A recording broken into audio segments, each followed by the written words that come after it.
જ્યાં ગાયોના અવાજ અને મોરના ટહુકા સંભળાય એટલે સમજી લેવાનું કે કાનડો ક્યાંક નજીકમાં છે.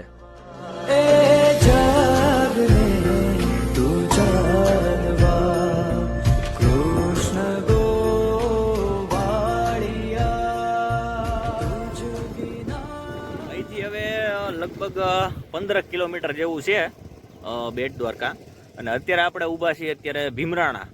જે કોઈને ખબર છે ભીમરાણા શું કઈ જગ્યા છે, એટલે રિટર્નમાં આપણે લેવાનું ત્યારે ડિટેલમાં કહીશ. અત્યારે અહીંયા સ્વેટર બેટર પહેરીને થોડો હોલ્ડ કર્યો છે દેખો. બાકી રસ્તો બહુ મસ્તીનો સિંગલ પટ્ટી રોડ છે, તાકાતોડો રસ્તો. આવો રસ્તો હજી જો દ્વારકા આવતા હોય ત્યારે ઓલો જે સિમેન્ટનો છે એ કર્યો ને બહુ મજા આવે ગાડી હાંકવાની. આને માખણ જેવી ગાડી હાલે ટકાટક.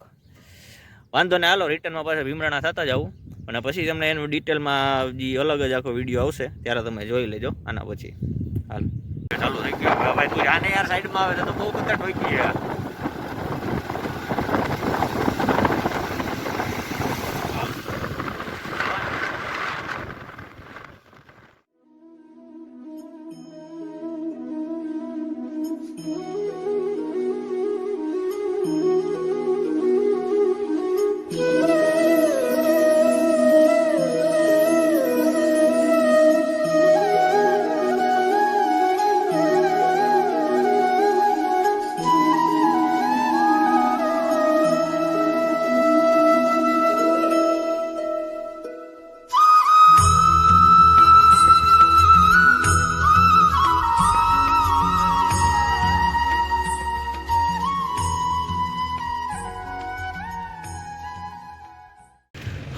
સુદર્શન સેતુના પુલ પાસે પહોંચી ગયા છીએ આપણે.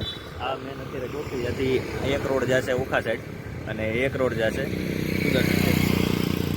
કામ બાકી એવું શું કર્યું સરકારે બાકી આખું મોટું દોર્યું હોય તો જો આ સુદર્શન સેતુમાં એ જ રીતના આપણા જાય ત્યાં ફોટો પાડતો જાય. પછી બનાવશું એકાદ વિડીયો સારો એવો કંઈક સ્પેશિયલ સુદામા સેતુનો. કાંઈ વાંધો નહીં, સારું હાલો ભાગી.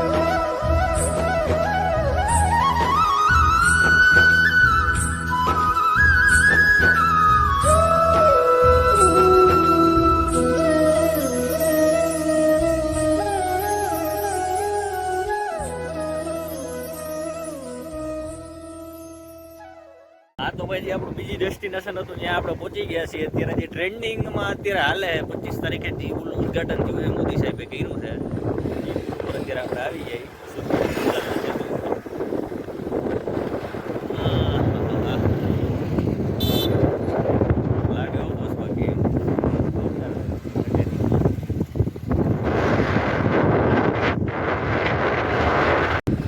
જે લોકો પેલા ઓખાથી બેટ દ્વારકા આવી રીતના ઉડકામાં જતા હતા હવે ડાયરેક્ટ આ પુલ ઉપરથી જઈ શકશે. હવે અત્યારે ઘણા જે ઉડકા એમના પડ્યા છે. હવે જોઈ એ લોકોનું કઈ રીતનું બિહેવિયર છે આના રિલેટેડ, કેમ કે એ લોકોનો ધંધો આનાથી ભાંગશે એવી શક્યતા જાજી છે.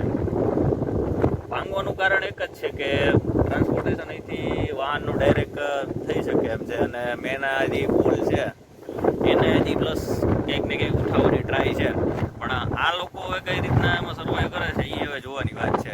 બાકી પુલ બનાવ્યો છે એક નંબર હોય, કાંઈ ઘટે નહીં એમાં. અને લોકેશન એ બહુ જોરદાર છે, તાકાતવાળું છે, બહુ મસ્તીનું છે. હજી આગળ જાય હવે આમાં ગાડી ધીમે ધીમે હાવ આપવાની તો જ આની ફીલ આવે આખી. બાકી તમે ભગાવવા જાવ તો કાંઈ ન કહે ભાઈ, 80ની સ્પીડ લિમિટ આપી છે ઓકે, પણ શાંતિથી આપજો, બહુ મજા આવશે. મસ્તીનો ટાટો પવન છે અને વાતાવરણ એકદમ બહુ મસ્તીનું છે, કંઈ ઘટે નહીં.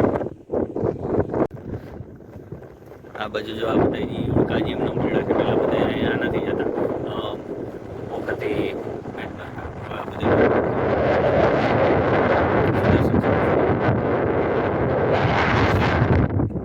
આની ખાસ કરી આ બાજુ કે પેઇન્ટિંગ કે ખબર નથી, બાકી આ જે આગળની આ બધી દિવાલ રહીને આમાં ક્યાંક ને ક્યાંક શ્રી કૃષ્ણ દોર્યા છે, શ્રીનાથજી દોર્યા છે, એક પેટર્ન મારેલી છે, આગળ બધા મોરપીસ દોરેલા છે.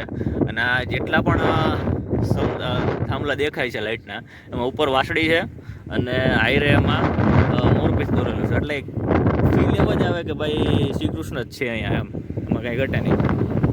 અને એના જ બિહેવિયરને માહોલને જે અહીંયા જીવતું રાખવાની ટ્રાય કરી છે ક્યાંક ને ક્યાંક, અને એ ઓલરેડી અત્યારે એ ફિલિંગ આવે છે, એમાં કાંઈ કહેવાપણું એમ છે જ નહીં. બાકી જોયો જ આગળ જાય પાછા અહીંયા ફોટો પાડશો કંઈક આપણાને ગાડી આવી ગઈ હો ભાઈ, કંઈ ઘટે રેડી હાલો.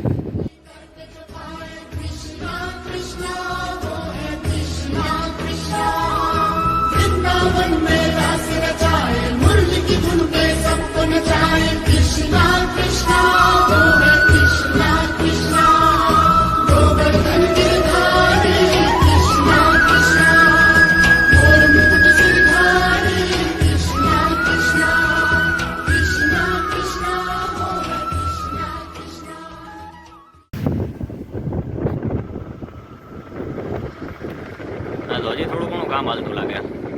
જો ટ્રેનથી નીચે ઉતારે કે ઉપર ચડે ઉપર હજી એટલો તાકાતવાળો બની દીધો, હજી એમાં પ્લસ માઇનસ કરું છે એમ ને ભાઈ. બા સુદર્શન સેતુનો સિમ્બોલ છે અહીંયા. પુલ તમે ક્રોસ કરશો એટલે એક ચોકડી આવશે, ચોકડીથી ડાબી બાજુ જાય એટલે બેટ દ્વારકા, અને ઓલી બાજુ પાર્કિંગ છે. અહીંયા સુદર્શન સેતુનો સિમ્બોલ કરેલો છે, હમણાં બતાવો આખો.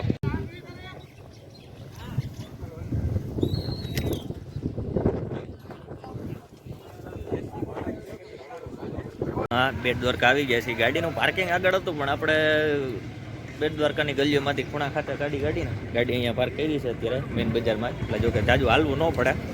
હવે અહીંથી આગળ જઈ એ જોઈ લે. આગળ સુધી આવ્યા નથી, પહેલી વાર ફર્સ્ટ ટાઈમ એક્સપિરિયન્સ છે.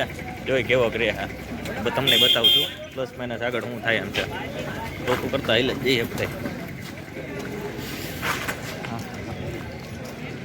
સુદર્શન છે તો અહીંથી મસ્તીનું દેખાય. બાકી જો બતાવું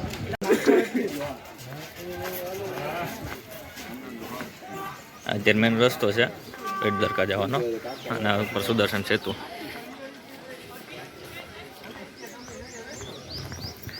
મારા નામના વાને ચાલુ થઈ ગયા, બહુ કરી. હોટલ તો હતી જ એક.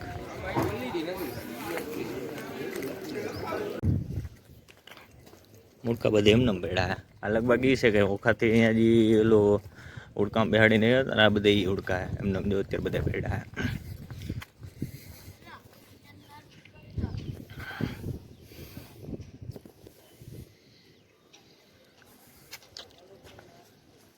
આતે કરીને વીર મારો કિલે આસે.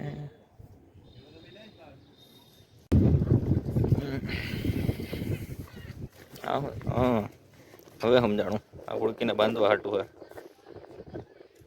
આ લોખંડના કિલ્લા અહીંયા શું કરે છે? કાના કામમાં આવે એમ ને. સરસ સરસ સરસ. યાત્રાની બસ આવે છે બાકી પાછું જો. હા, એમાં કંઈ ઘટે નહીં, મજા જ એવા કરે. હવે આ છે આપણું દ્વારકાધીશજીનું મેન મંદિર. એ અહીંથી જવા છે, બતાવો હમણાં. ટોપી પહેરવી જરૂરી છે.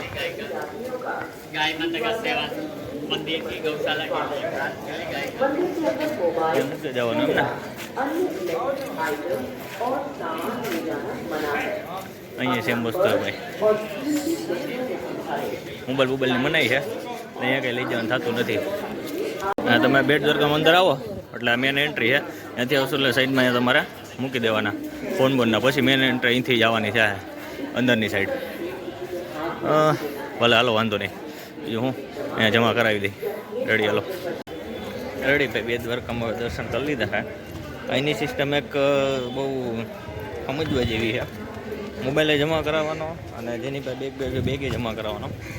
મોબાઈલ જમા કરાવવાના એકના 5 રૂપિયા છે, અને બેગ તમારે કાંઈ પણ જમા કરો એકના 10 રૂપિયા છે. એટલે રોજનો ટોટલ એસ્ટિમેટ મારો એટલા થતા છે. તો કે સારા કામમાં જ જાય છે, એ આપણે કોઈ ઓલું નથી. પણ આ એક વસ્તુ જોવા જેવી છે.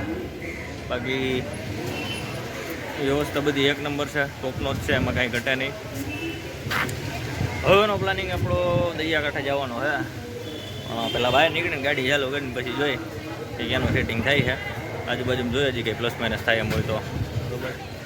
આવડા મેન મંદિર હતું બેટ દ્વારકાનું, પછી પાછા હવે જોઈ આગળ કઈ બાજુનું ગાડી આવી છે ટાઈમિંગ પ્રમાણે ગાડી.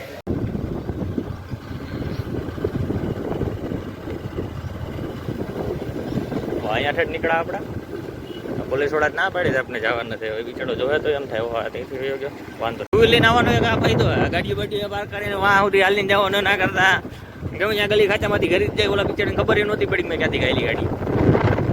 પણ એવું જો કે ન કરવું જોઈએ, એ માંડ થોડોક રાખવાનો હોય. કાંઈ વાંધો ને, હાલો એનું હવે પતી ગયું છે. હવે આપણે જવાનું છે જે મેં તમને આના પહેલાં કીધું હતું કે ભીમરાણા. તો હવે ગાડી જાય સીધી ત્યાં ભીમરાણા.